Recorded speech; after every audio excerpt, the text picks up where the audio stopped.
Welcome back. So today we do more of a follow-up to my original video, which I thought was going to be a preview. I probably went maybe a little bit deeper on the V3 Blaze than I should have for a preview. But today we'll kind of rehash over some of those things, and then I will follow up with what I think comes down to the major points on V3 and how to really decide whether this one is for you or not. So again, just to kind of quickly rehash, this is what it looks like. Again, using this with my left hand with the case on is actually kind of difficult, but it actually is quite responsive. This isn't Android, but I don't really have that much of an issue with necessarily the responsiveness of the touchscreen or any of those things.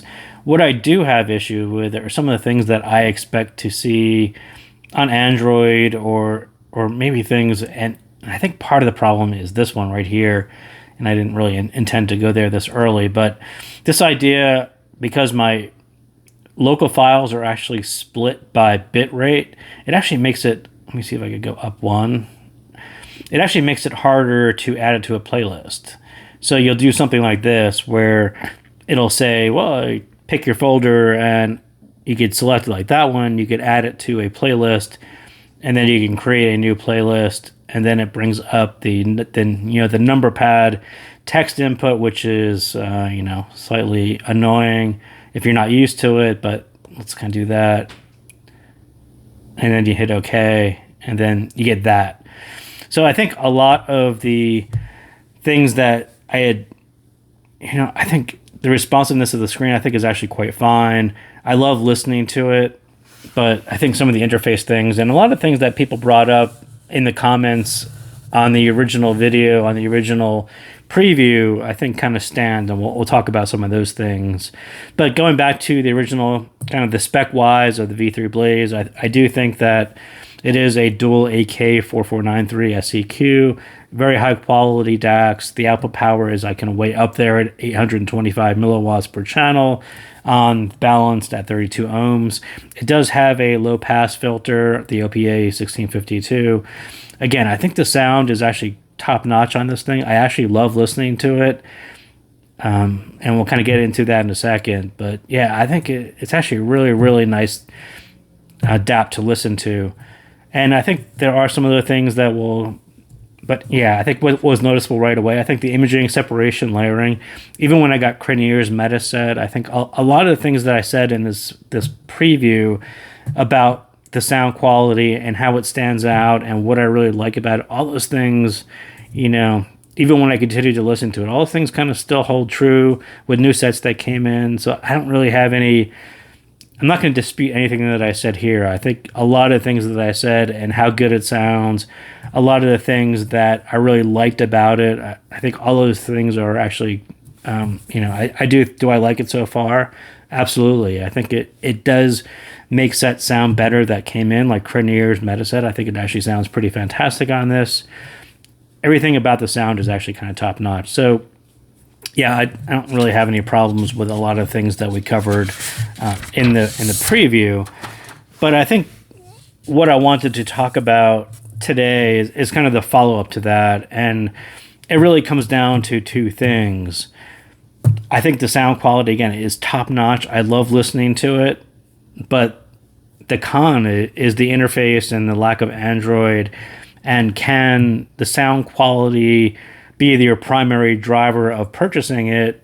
That there's sort of a trade-off there of, I love listening to it, I just don't like navigating with it, and there's some ways around that, but we'll kind of step through it. So the pros, I think easily the sound and the AK implementation on this guy, top notch. It's actually very, very nice to listen to. Like I said, it's more of an HRTF thing for me. I think the way it presents music, the way I think that AK should present music, it does it in that way, and HRTF is kind of fun. I love the presentation on this thing. Yeah, really, it actually surprised me how close it is to fit my preferences.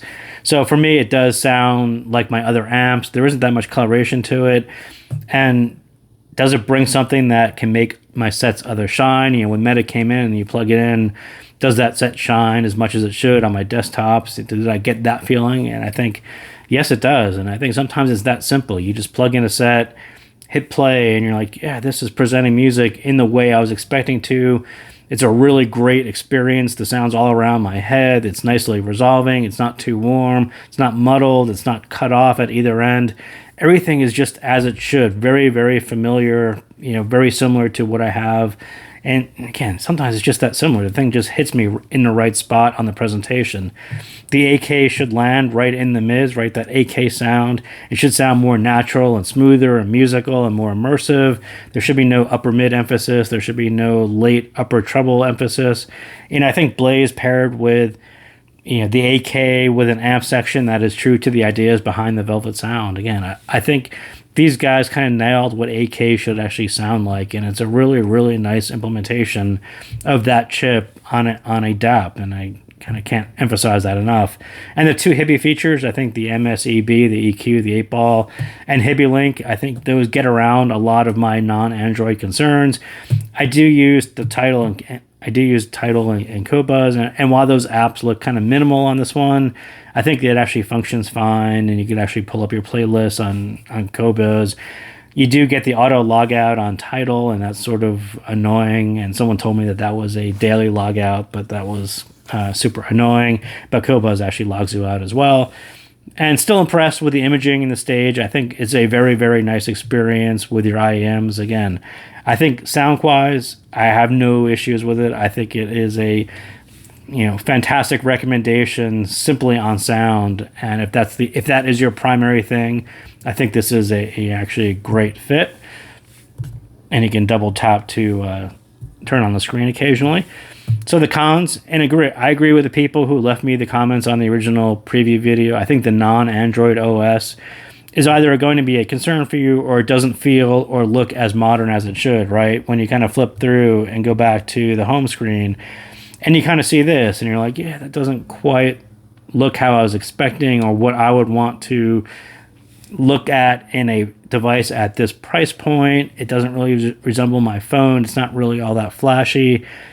And I would say it's easy to say the focus is on sound and the sound is top, but it's really harder to compete with other Android dApps because people like shiny new things that feel familiar and have, the gestures and a lot of the searching and navigation of their phone.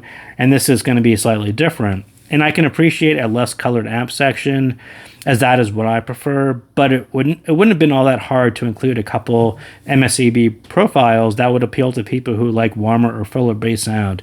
So like I talked about in the preview, I think the bass presentation is kind of pulled back a little bit. There's kind of this, sped up bass or just a less present bass. And for me, that just kind of adds to the imaging and the mids and how AKs should sound. And I'm kind of fine with that. But I will also acknowledge that there are people who like to pick up DAPs or dongles and they like to feel fuller, bigger bass sound. And they should have included a MSEB profile just to do that. And it's almost like shopping for a TV, right? You go into the showroom, all the sets are set to vivid because people are drawn to really huge, bold colors. They like max brightness, and that's kind of the same thing on this. I think they should have included something that had just a little bit more bass presentation, and that would appeal to people on their first impression and say, wow, this thing sounds really impressive because it has this great bass to it. And you simply include some MSEB profiles for reference and fun so people can quickly switch between the two and see what this thing can really do with just a small amount of tweaking in MSEB. And I think that would show off the power of that EQ system and also, the quality of the DAC and the amp section that they did. And I think that would just gone a small little investment into making profiles would have gone a long way to doing a different first impression than what I got out of it on the bass. So how would I use Blaze? And I think it's actually quite fine as an external DAC, right? If I hook this up to my PC and I'm doing music navigation with my PC, I think that is a beautiful way to use it. And I thought Hibi Link with using your phone for navigation, again, I think that is another way to just get around sort of what people aren't expecting to get in this style presentation. I think what it comes down to, the genres, right? I think a lot of this is kind of interesting. Like something like that. And then you're kind of presented with the albums And the whole thing is just kind of weird navigating it this way. I think it was a lot more natural to actually navigate it and play songs and navigate the files that are locally on here with HibiLink. And, this is all okay, but if you're just going to play an album on this, I thought it was actually quite fine. If you're going to do some more searching for specific things like genres or tracks, I think that was actually a little easier to do on HibiLink, and again, kind of get around the on-screen number pad thing, which is something I haven't done in a while. And I also don't want to reorganize my playlist like I was talking about right at the beginning, which are set up for foobar. Like a foobar, you just press you just kind of go to the top level. If you go back to the top level of this guy and say Files, SD card, and I have a playlist or a folder full of actual tracks from that playlist, but they happen to all be organized by folder in that way. But what I really want to do is at the top level folder, just say play everything that is recursively in all of these folders and play that as a single playlist, and that would have been perfect. And again, I just don't want to reorganize everything just to be able to do that on this device when I could just hook this up to my PC and do it that way, and it actually worked out quite fine. So would I use MSEB all the time? And I would say probably not. I think the default sound makes most hybrids, and I've been using a lot of hybrid sets lately, which have balanced armatures and nice resolution and resolve and extension and all those things, and all the things that kind of shine through on this particular set on Blaze, and I think it does shine quite well with that. But for EDM or hip hop, where you really want a deeper, thicker bass, I would use MSEB for that, and I did actually increase. And those are the two words I think are actually on MSEB. I think the bass depth and the thickness, I think, were the two things that are on MSEB, and I would use those for those particular genres. But small values, I think once they start to impinge on the imaging, I kind of started to back off on the values. But yeah, generally I wouldn't use it all the time, but there are certain genres or certain moods where I would say it actually does bring this right into what I was expecting on those genres and how it presents bass, and I think that would be perfect for occasional use. Some people will probably use it all the time, but for me, I thought occasional would be pretty good. So again, this one kind of comes down to these things, right? What is your priority? If the only thing you really care about is hearing a really solid AK implementation, great sound, you don't really worry about the navigation or what the interface looks like or any of those things, then easily a buy pro recommendation on that. If you really do a lot of navigation and move around your local files, I think that is going to be a little bit harder using this style screen. HibiLink will obviously get you around that and a step towards a navigation that you are more used to on your phone. So kind of a con, but as I said, there's kind of ways around it, and I think the combination of HibiLink and MSEB do make this a very nice device. Just work around some of the things that are of concern or annoying to you. So that is what I got on V3 Blaze for the second time. So thank you guys again for tuning in, and I'll see you next time.